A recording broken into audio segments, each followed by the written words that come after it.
a very good afternoon to all of you and welcome back to my channel। तो आज मैं आपको कहीं भी घुमाने नहीं लेके जा रही हूँ, ना मैं कहीं घूमने जा रही हूँ आज, बट इन फैक्ट मैं चाहती हूँ कि आप खुद कहीं घूमने जाए और वो भी एकदम बजट ट्रिप में, क्योंकि मैं ऑलरेडी खुद जाके आ चुकी हूँ कुछ ही दिन पहले। अगर आपने मेरे YouTube शॉर्ट नहीं देखा है तो मैं यहाँ पे लिंक ऐड कर देती हूँ यहाँ पे कहीं पे, या फिर मैं डिस्क्रिप्शन बॉक्स में लिंक दे दूँगी।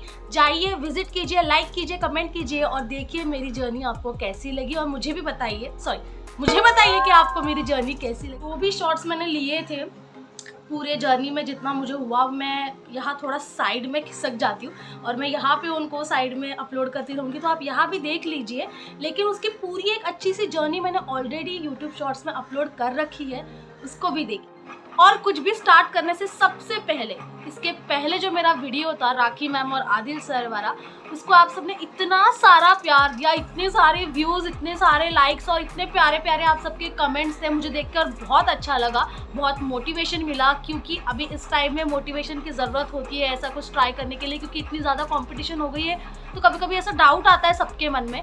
बट मुझे बहुत अच्छा लगा, I am really very grateful, thank you so much. और ऐसा ही प्यार मेरे आने वाले सब वीडियोज़ को आप दीजिए, ठीक है। अब आगे बढ़ते हैं इस वीडियो के साथ, ठीक है। तो मैं चाहती हूँ कि आप भी मेरी तरह वहाँ पे जाएं। अब नॉर्मली कैसा होता है, दो प्रॉब्लम होती है हम लोगों की। हम सब जॉब्स करते हैं या कॉलेजेस में होते हैं, पढ़ रहे होते हैं, या कोई भी इशू होता है, हाउसवाइफ होती है वगैरह, हम जा नहीं पाते। तो हमारा दो प्रॉब्लम्स होता है, एक है टाइम और दूसरा है पैसा। तो अभी हाल ही में मैं जाके आई थी ओमकारेश्वर और उज्जैन। हाँ, ये दोनों 12 ज्योतिर्लिंग में से एक है और दोनों भी मध्य प्रदेश में है।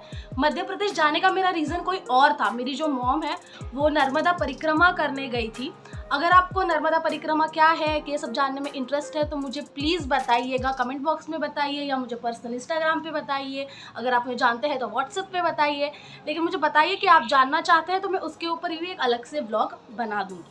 जैसे कि मैंने आपको बताया कि इस सीरीज़ के 3 वीडियोज़ होने वाले हैं।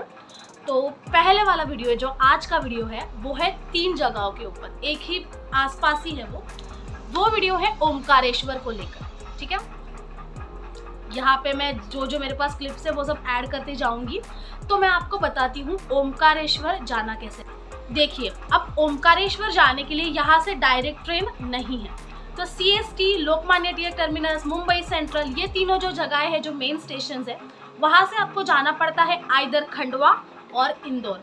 अपने पर्सनल एक्सपीरियंस से आपको बताना चाहती हूँ कि खंडवा जाइए, क्योंकि इंदौर से प्राइजेस जो होती है ओमकारेश्वर आने के लिए वो थोड़ी हाई हो जाएंगी, लेकिन खंडवा से वो ज़्यादा पास में भी पड़ता है और एकदम अफोर्डेबल रेट में, चीप रेट में आप जा। कुछ लोगों को जर्नी का प्रॉब्लम होता है, कुछ लोगों को नहीं होता है। तो कैसे होता है, अगर आपको बजट में भी आपका इशू है, टाइमिंग का भी आपका इशू है, तो कहीं ना कहीं तो एडजस्ट करना पड़ता है। तो ये सबसे अफोर्डेबल और एकदम सही ट्रिक होती है। तो ये टिप नंबर 1 है कि हमेशा रात को सफ़र करें, ताकि वहाँ जहाँ पे आपको पहुँचना है वहाँ आप सुबह पहुँचें। ये जो ट्रिक है ना, ये हर बार नहीं यूज़ हो पाती, क्योंकि कभी कभी डिस्टेंस बहुत ज़्यादा होता है और उस हिसाब से ट्रेन्स नहीं अवेलेबल हो पाती है हमारे लिए। मेरे लिए 2 दिन में 2 जगह से भी ज़्यादा जगह मैं घूम ली थी। तो वो वीडियो आप ज़रूर देखिएगा, उसमें आपको पता चलेगा अगर आपको मेरे जैसा एक दिन में 2 जगहें करनी है तो कैसे करनी है। फिलहाल हम ओमकारेश्वर के बारे में बात करते हैं। तो महानगरी सबसे पहली गाड़ी रात को 12 बजे CST से चालू होती है, सुबह को 9 बजे या 9 to 10 के आसपास वो आपको पहुंचा देगी खंडवा, ठीक है। उसके बाद पुष्पक जो है सुबह 8:30 को CST से ही होती है। उसमें काफ़ी आपको जगह वगह अच्छे से मिल जाएगी, रिजर्वेशन उसमें काफ़ी अच्छे से फास्ट से हो जाता है, तो वो आपको पहुँचा देगी शाम को 5 बजे खंडवा। अब तीसरी गाड़ी है सुबह को 5:30 बजे लोकमान्य तिलक गोरखपुर सुपरफास्ट एक्सप्रेस इसका नाम है। ये सुपर्ब गाड़ी है। ये गाड़ी आपको 5:30 बजे चालू होती है लोकमान्य तिलक से और दोपहर को 2 बजे, एग्जैक्ट दोपहर को 2 बजे आपको पहुंचा देगी खंडवा। आप खंडवा तक पहुंच चुके हैं, ठीक है। और इसका आपको प्राइस पड़ेगा 250 रुपीज़। उससे भी कम कभी कभी हो जाता है। अगर आप जितना आप प्लान पहले करेंगे तो उतना आपको सबसे चीप जो है वो सिटिंग वाला रहता है। लेकिन तो 9 आवर्स की जर्नी है, सिटिंग में आराम से कभी कभी लोग काट लेते हैं। जैसे कि मैंने बोला, एडजस्ट करना पड़ेगा अगर बजट का इशू है तो, ठीक है। तो आप पहुंच गए खंडवा 250 रुपीज़ में। अब यहाँ से 60 रुपीज़ जो बसेस रहती है, AC बसेस का 200 रुपीज़ तक जाएगा आपको, लेकिन एडजस्ट करो, बजट कम करो, 60 रुपीज़ मिनिमम में बसेस जाती है जो आपको ओमकारेश्वर तक पहुंचा देती है। अगर वो डायरेक्ट ओमकारेश्वर नहीं जा रही है तो ओमकारेश्वर के आजू बाजू में मोरटक्का करके एक गांव है, वहां पे वो आपको उतार देगी। लाइक बस होती है उज्जैन की जो जाती है by road, like by Mortakka, वहां पे आपको उतर जाना है। वहां से 2 या 3 किलोमीटर पर ही ओमकारेश्वर आपको मिल जाएगा।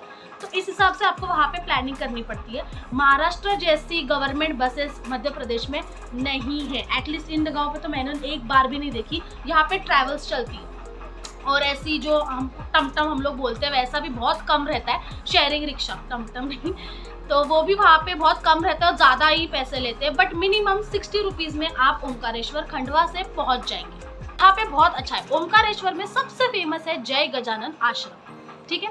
तो ये जो आश्रम है यहाँ पे बहुत सारे रूम्स भी अवेलेबल है और शेयरिंग रूम्स भी अवेलेबल है। और इनके पास ना एक सिस्टम है हॉल करके, इनके लंबे लंबे हॉल रहते हैं। यहाँ पे ओनली 30 रुपीज़ में आपको, 30 रुपीज़, प्लीज माइंड में, 30 रुपीज़ सिर्फ आपको मिल जाएगा एक मैट्रेस, एक पिलो और एक ब्लैंकेट, ठीक है। यहाँ पे मैं ऐड कर देती हूँ वो पूरा व्यू जो मैंने लिया था। ऐसे सब सोते हैं तो हम लोग ने वही लिया था, ठीक है। 30 रुपीज़। और सिर्फ यहाँ पर ही नहीं, अगर यहाँ पे फुल भी हो जाता है तो नर्मदा जो नदी है उनके आजू बाजू में भी ऐसे बहुत सारे लोग टेंट लगाते हैं। यहाँ पे 25 रुपीज़, 15 रुपीज़ में आपको मैट्रेस मिल जाएगा और सब है, लेकिन साथ में सोते हैं।